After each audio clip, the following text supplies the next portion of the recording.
Renegades of Long Beach Roller Derby, and you're watching MoonKILL Radio. Woo! Woo!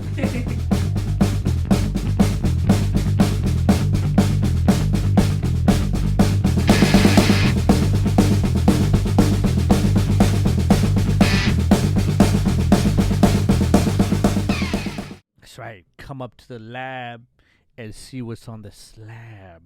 A great one for you, man. But this one is a visual thing. So this one is a kind of a dedication to my upbringing, my family, and to any LA heads that get this, right? And this is gonna be LA heads because, I don't believe if you were in New York, it was a whole different thing. Chicago, blah blah blah, anywhere else.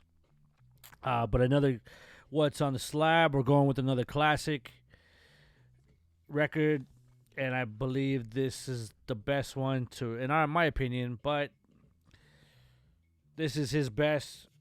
Adam and the Ants, Kings of the Wild Frontier. What is this? Epic Records, 1980. Epic Records was also putting out people like Michael Jackson and a whole list of crap out there. Not crap, but for the sake of argument, a whole list of crap out there. Because I love Michael Jackson. But this was, to me, which cemented Adam and the Ants and what it is that they were. If you're more into more straight punky tracks, the one before it is awesome. The Dirk wears socks or white socks, whatever it is.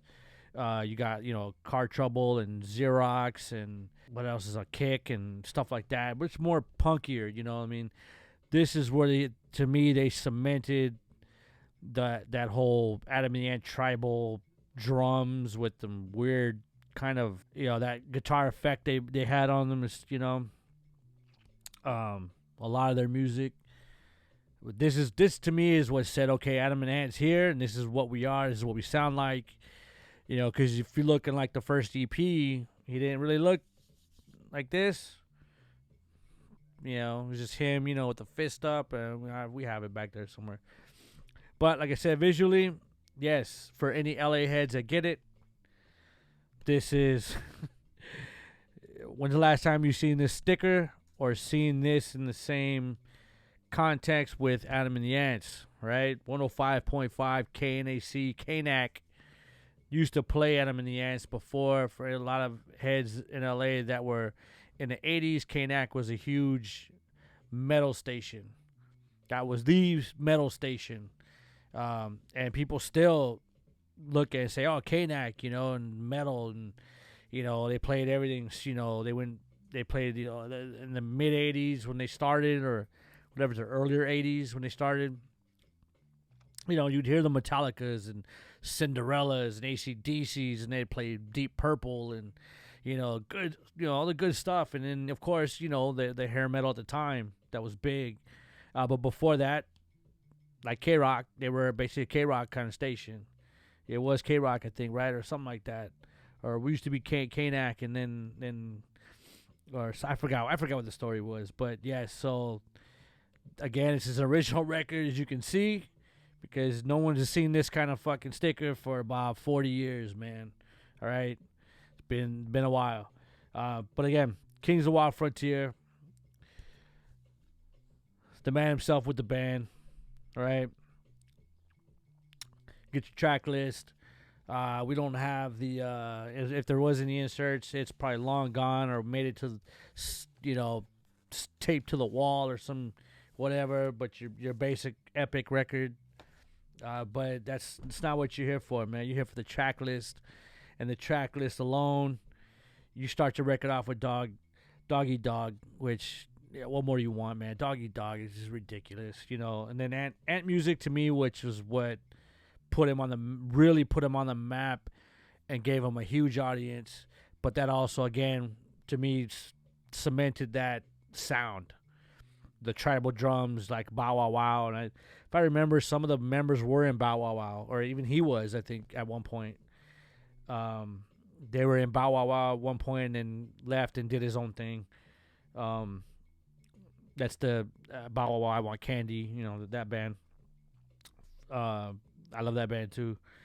But Ant Music was to me was the it. That was the one that cemented them and said, "Here, I'm here." Like I said, the album before, the Dirk Wears Socks, that one was more of a straight ahead punky album.